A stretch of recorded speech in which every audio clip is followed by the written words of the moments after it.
trabaja en el CUCBA de la misma Universidad de Guadalajara. El doctor Treviño es SNI2 también del Sistema Nacional de Investigadores, y la plática que impartirá en conferencia plenaria será Modelos de aprendizaje visual discriminativo con saliencia variable. Muchas gracias. Muchas gracias, Miguel, y bueno, antes que nada agradecerles a los organizadores, al doctor Carlos Reyes, Miguel Mora y el doctor Sevilla por la grata invitación. Y bueno, quiero el día de hoy contarles un poco de lo que hacemos en el laboratorio y voy a dividir mi charla en dos bloques. En el primero les quiero compartir un poco por qué nos interesa tanto estudiar la corteza visual del ratón. Usamos a este animalito como modelo experimental. Y ya en la segunda parte les voy a hablar un poco de un abordaje que hemos hecho en términos de modelos de aprendizaje visual discriminativo en estos animalitos. Entonces, yo de formación soy un electrofisiólogo celular, ¿no? Estudié mi doctorado en la UNAM y lo que hacemos allá es estudiar célula por célula con microelectrodos. Estos microelectrodos son pipetas de vidrio que llenamos con soluciones especiales y con estas micropipetas podemos acceder al interior de la neurona y de esta forma podemos registrar las corrientes sinápticas, que son muy pequeñitas, pero con estos métodos amplificamos esas señales y podemos detectar estos eventos sinápticos. ¿Por qué es interesante? Porque podemos comenzar a interrogar pares de neuronas, ¿no? Entonces, cuando nosotros hablamos de comunicación sináptica, pues nos interesa entender qué tan estable es esta comunicación y también nos interesa explorar qué tipos de perturbaciones o de protocolos pueden modificar a mediano y largo plazo esta comunicación celular. ¿Por qué nos interesa? Pues porque muchos investigadores creemos que estos cambios de la transmisión sináptica entre neuronas pudieran ser el sustrato del aprendizaje conductual que observamos ya en individuos resolviendo tareas sensoriales. Entonces, aquí en el lado izquierdo de la pantalla pueden ustedes ver una fotografía de una rebanada clásica de un ratoncito. Esta distancia que tenemos aquí consiste en un milímetro de espesor, es apenas una cosita así, y tenemos varias capas y dentro de este circuito pues va a haber embebidas cientos de miles de neuronas. Unas de ellas son excitadoras, otras son inhibidoras y como les decía, todas estas propiedades son altamente heterogéneas, la forma en que se comunican y también presentan capacidad de expresar formatos de plasticidad sináptica, ¿no? Entonces es un circuito muy complejo y lo estudiamos, bueno, pues a célula podemos ver las propiedades eléctricas de estas neuroncitas, también las podemos llenar con un colorante y estudiar su morfología. También, obviamente, estas rebanadas pues son preparaciones de un animal que fue sacrificado, pero también se puede estudiar al ratoncito y sus respuestas visuales con preparaciones in vivo, ¿no? Entonces, esta es una fotografía de un microscopio óptico en el cual lo que hacemos es montar al animalito vivo, puede estar anestesiado o no anestesiado, y lo estimulamos visualmente con este tipo de barritas que pueden moverse, pueden estar en un movimiento continuo, y lo importante aquí es tener acceso visual a la corteza que estudiamos, ¿no? Entonces, para ello hacemos una craniotomía y empleando técnicas de imagen óptica intrínseca, lo que hacemos es detectar los cambios de reflectancia en el tejido debido al consumo de oxígeno. Entonces, con estas técnicas se ha podido detectar y caracterizar, por ejemplo, cómo la corteza visual responde muy particularmente a estímulos visuales que se le presentan al ratoncito en distintas posiciones de la pantalla de proyección, ¿no?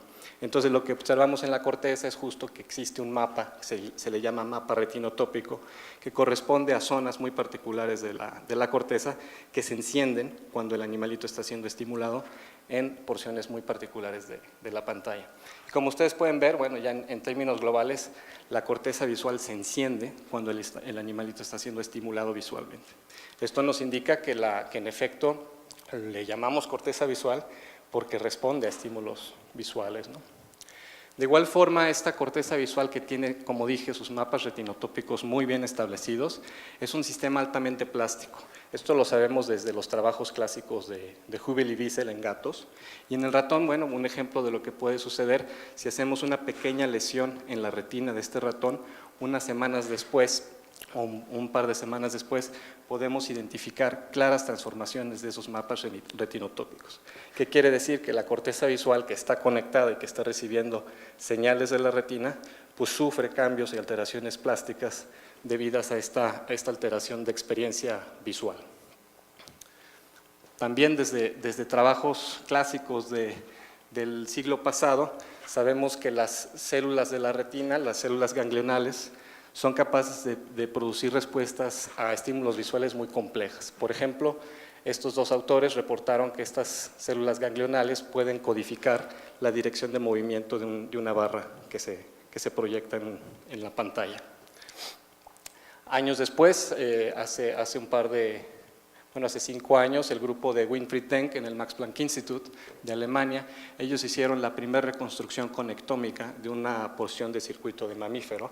En este caso tomaron un pedazo de retina de ratón y lo que ellos encontraron fue toda la conectividad de esa porción de circuito y en efecto reportan que la anatomía que está embebida en este circuito puede explicar muy bien los patrones de respuesta observados en células ganglionales.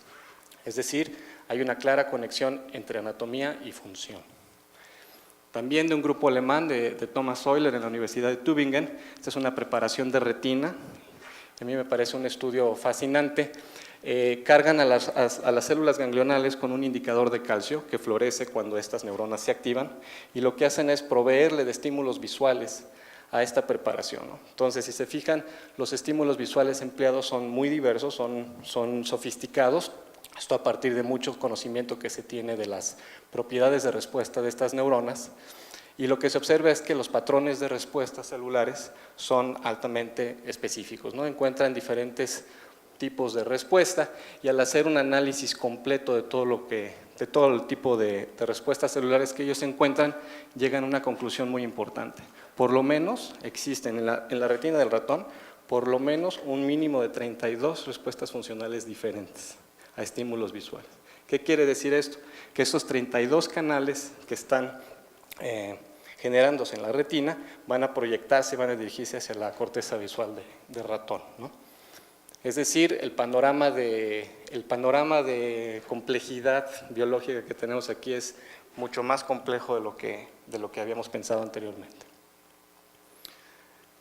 En el otro polo del circuito tenemos corteza visual de un ratón y estamos registrando la actividad de disparo de neuronas en su corteza visual. Este es un ratón anestesiado y lo que estamos haciendo aquí en este panel, bueno, vemos las respuestas neuronales producidas al estimular al ratón con estímulos que son de este tipo, se llaman rejillas, que están moviéndose y tienen dos propiedades variables. Una es la dirección de movimiento y otra es la frecuencia espacial. La frecuencia espacial corresponde al grosor de la barrita.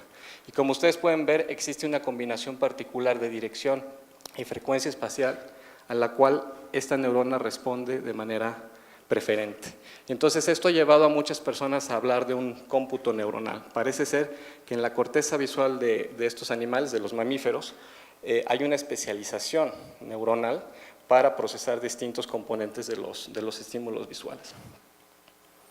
Pero bueno, este ejemplo nada más está cubriendo dos propiedades, ¿no? Frecuencia espacial y dirección. Y como ya les mencioné antes, tenemos evidencia de que llegan 32 canales distintos y separables a corteza visual primaria, ¿no?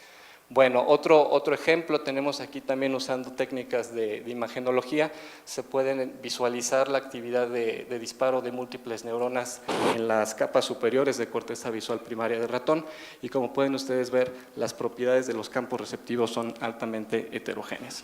Entonces, en resumen, esto pues nos ha llevado a entender que la corteza visual del ratón es un circuito complejo que procesa estímulos visuales y que es idóneo para hacer más estudios relacionados con procesamiento visual. Eso nos ha llevado a nosotros a implementar diferentes metodologías experimentales, como una de ellas, como la que les presento a continuación, que consiste en hacer una tarea dicotómica donde le preguntamos al ratón, lo entrenamos para discriminar dos estímulos. Uno de ellos es una pantalla gris y el otro es una pantalla con rejillas.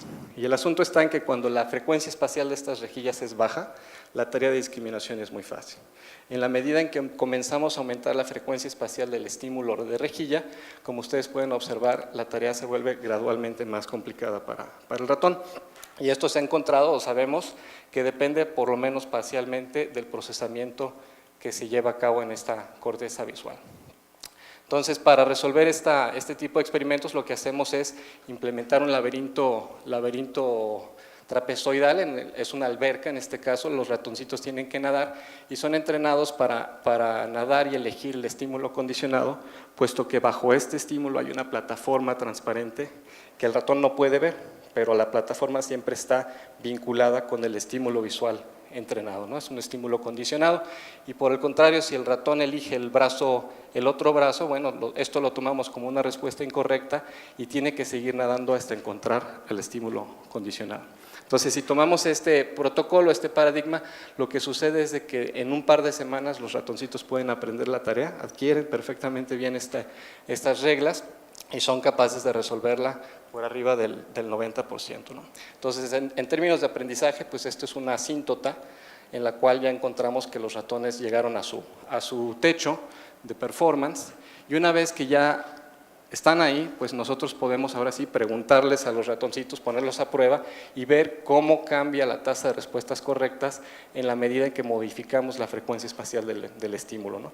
Como yo les mencioné, en la medida que hacemos la rejilla cada vez más cerrada, más fina, pues la tasa de respuestas correctas cae y nosotros podemos utilizar esto como un índice indirecto de su capacidad o de su agudeza visual, ¿no? Entonces, algo que queda claro en este tipo de tareas es de que nosotros no podemos probar la función visual del ratoncito si no lo entrenamos antes. Están de alguna forma muy vinculados la parte del aprendizaje con la parte de la discriminación. Y meditando un poco al respecto nos dimos cuenta que en efecto nosotros no podemos entrar en un módulo de aprendizaje si la información que le suministramos al animal en primera instancia es discriminable. Y por discriminable, pues al pensar en ello un poco nos dimos cuenta que podíamos hablar de similitud de estímulos en estas dos pantallas, ¿no?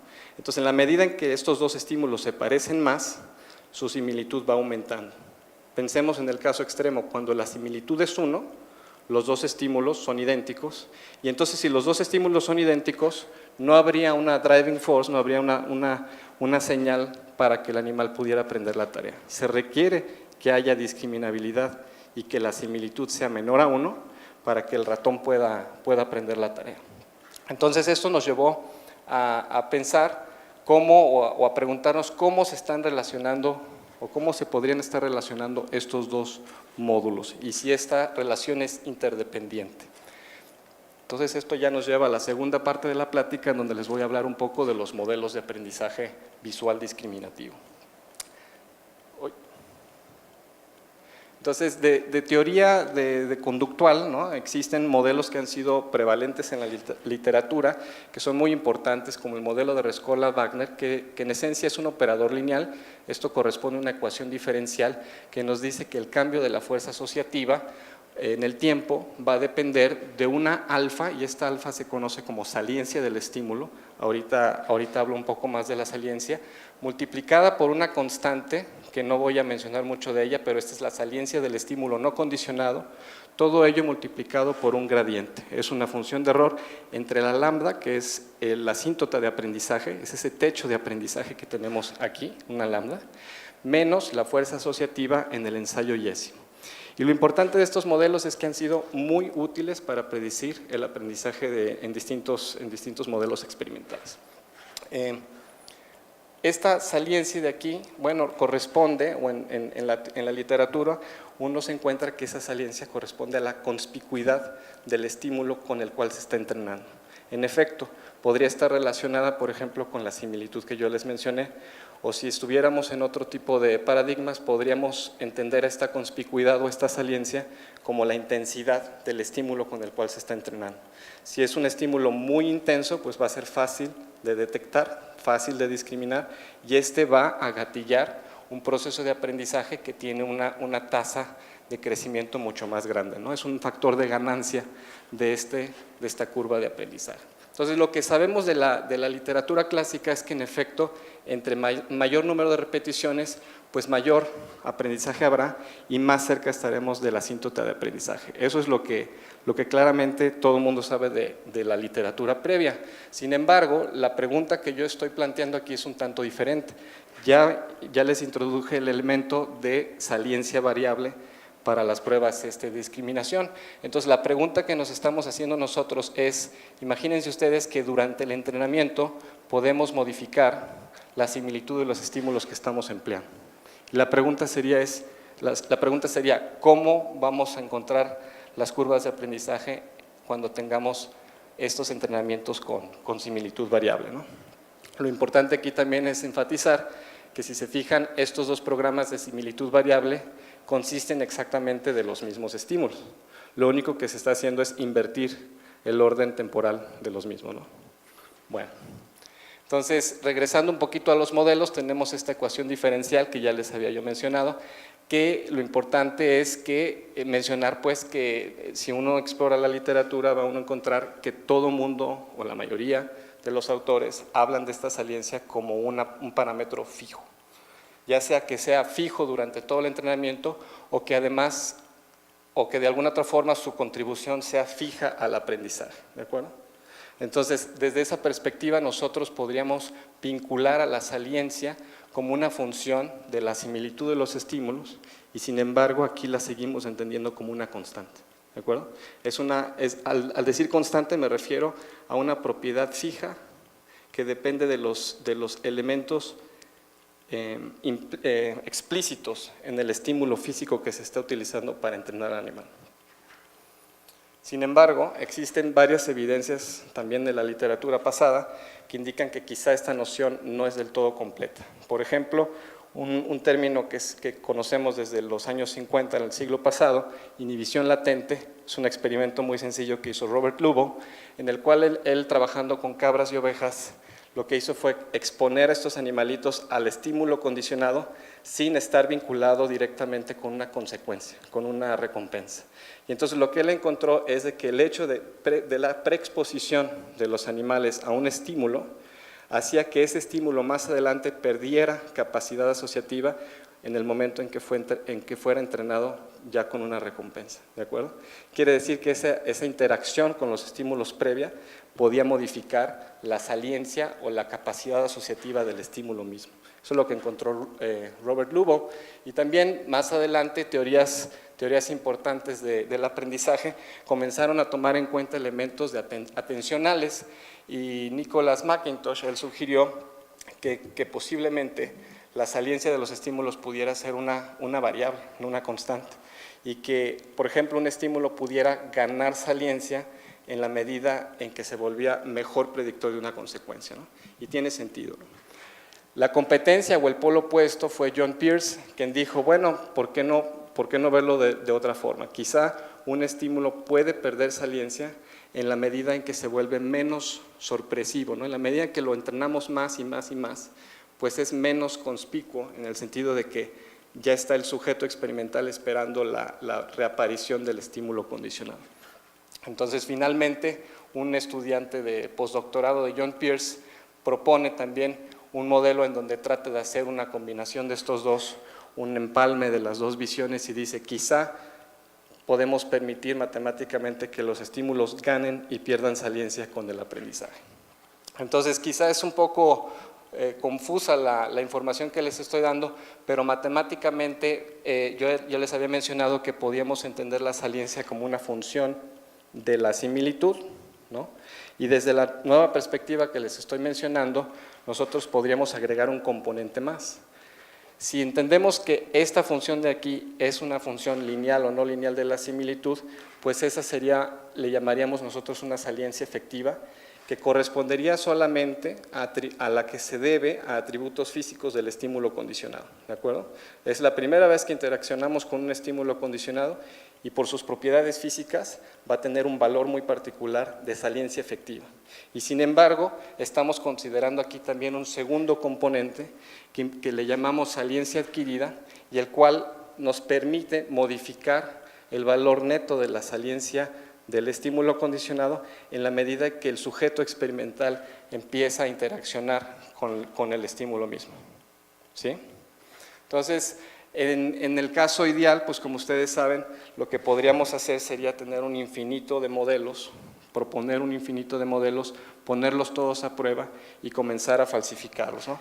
De tal suerte que los que pasaran la prueba de falsificación pues serían los modelos con los que nos quedamos y que finalmente tendrían cierto poder predictivo.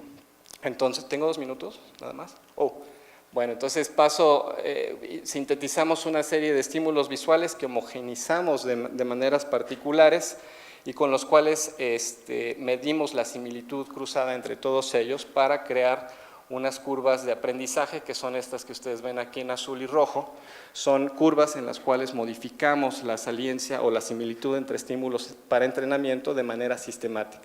Lo importante es que son exactamente los mismos estímulos. Lo que estamos haciendo es cambiar el orden temporal del entrenamiento.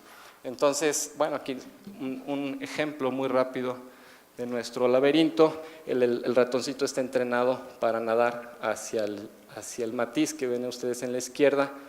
Otro ensayo en donde ahora el matiz está a la derecha y cambiamos al estímulo no condicionado. Así es como estamos manipulando la similitud entre estímulos, ¿no? Otro ejemplo, creo que este es uno de mis favoritos porque comete un pequeño error, pero corrige rápidamente. No, bueno, aquí casi comete un error, pero sí visualizó el estímulo condicionado. Y finalmente, el ejemplo del error, puesto que se mete en el brazo incorrecto, corrige y se va al brazo correcto. ¿De acuerdo? Entonces, entrenamos a nuestros ratoncitos. Estos son los programas de entrenamiento aquí en color y del lado derecho tenemos las observaciones experimentales. Estos puntos negros son promedios de grupo y en gris tenemos los errores de grupo.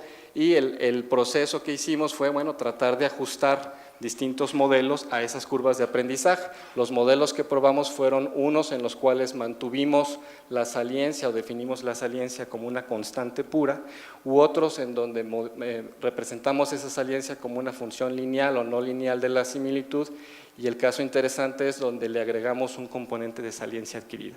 Esto quiere decir que la saliencia neta del estímulo puede variar conforme el animal interactúa con el estímulo. No solamente va a depender de las propiedades físicas del estímulo condicionado, sino del aprendizaje que tiene el animalito con el estímulo. Entonces resolvimos la matemática, ya no me puedo meter mucho en detalle, pero evidentemente estamos optimizando sistemas y finalmente encontramos estos valores optimizados de esas ecuaciones diferenciales y comparamos distintos modelos, ¿no? Entonces, en los siguientes paneles, lo que ustedes ven son las curvas de ajuste en rojo, este es el modelo predictivo, y los puntos negros, como ya les había mencionado, son los datos observados, experimentales, y aquí del lado izquierdo tenemos la suma de errores. Entre más rojo se ve, mayor es el error, y como pueden ustedes observar, en la medida que vamos probando distintos modelos de saliencia, fuimos reduciendo el error neto de todos los modelos, se va volviendo más azul el panel. Estas escalas son comparables.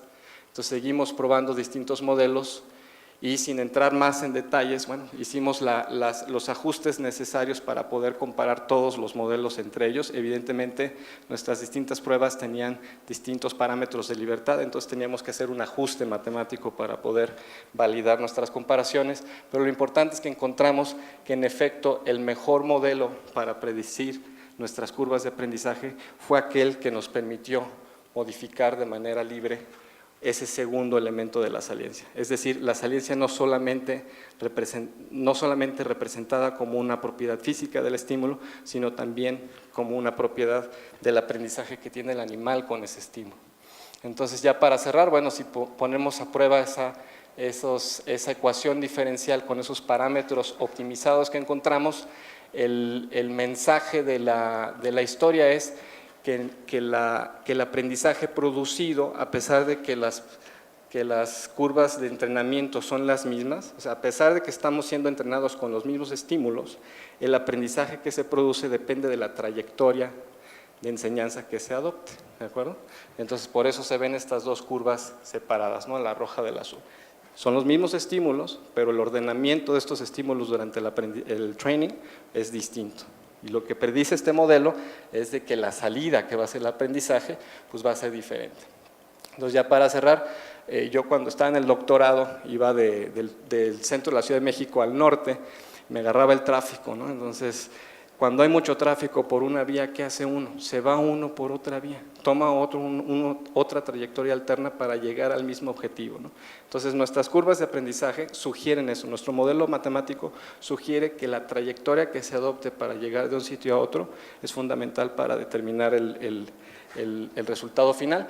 Y finalmente un reporte reciente del grupo de Christopher Harvey, él nos muestra cómo ratoncitos en una realidad virtual que están resolviendo, caminando a lo largo de un laberinto lineal, virtual, y ellos tienen que elegir un brazo u otro, a la derecha o a la izquierda, y la salida, o sea, el inicio de este ensayo y el final del ensayo es el mismo, y los ensayos pueden estar correctos o incorrectos. Independientemente de que el resultado final sea el mismo, por ejemplo, un ensayo correcto, lo que ellos encuentran es que existen diferentes ensambles de neuronas que se activan de manera coherente para los distintos ensayos. Es decir, el resultado final es el mismo y sin embargo el ratoncito está utilizando redes neuronales distintas para producir la misma salida, ¿no? Entonces nuevamente es muy sugerente de lo que les acabo de mencionar, ¿no? Los sistemas pueden estar, sistemas cerebrales y circuitos neuronales podrían estar resolviendo la misma tarea,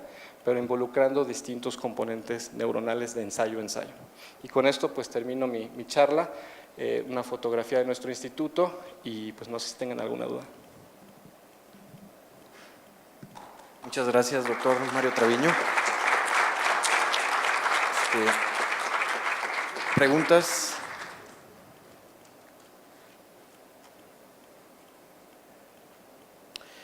Yo sí tengo una pregunta. Cuando nos mostraste que estaban estimulando visualmente al ratoncito, lo utilizaban con algunas imágenes, pero también lo usaban con rejillas, y esas rejillas iban cambiando de frecuencia o periodo, como se quiera ver, se iban haciendo una frecuencia más alta y ya se iba haciendo una pantalla gris, ¿no? Al observar las imágenes vi que se veían más o menos las rejillas cuando estaban de una frecuencia muy baja, como si fueran de un perfil sinusoidal. ¿No se probó con rejillas binarias,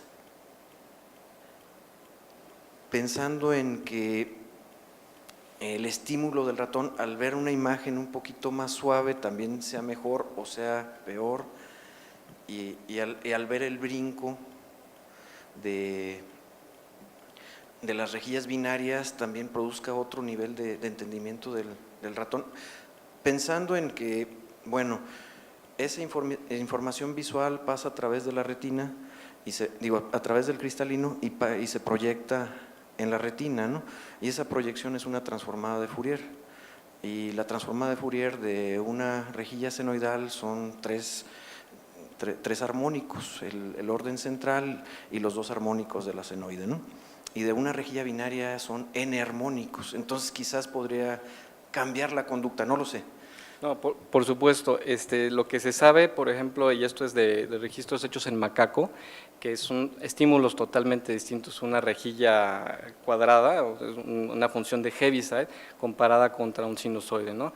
Y se han encontrado, por ejemplo, una serie de neuronas que responden vívidamente a los contornos de las figuras, ¿no? Entonces no es lo mismo que una figura tenga un contorno marcado, que es justamente un sharp end, ¿no? A que estén suavizados, ¿no? Entonces son incluso grupos de neuronas distintas las que se activan con estos dos estímulos distintos que tú estás mencionando. Para el tipo de pruebas que nosotros hacemos, justo para no meternos en esa complicación, usamos sinusoides puros, okay, ¿verdad? Y ciclos discretos dentro de la pantalla, nunca usamos ciclos intermedios, por ejemplo, para asegurarnos de que la cantidad de luminancia que se emite por pantalla sea constante. Ok, bastante interesante. ¿Alguna otra duda que tengan? Alumnos, a ver. ¿No? Bueno, agradecemos al doctor Mario Treviño por su interesante plática en esta conferencia plenaria.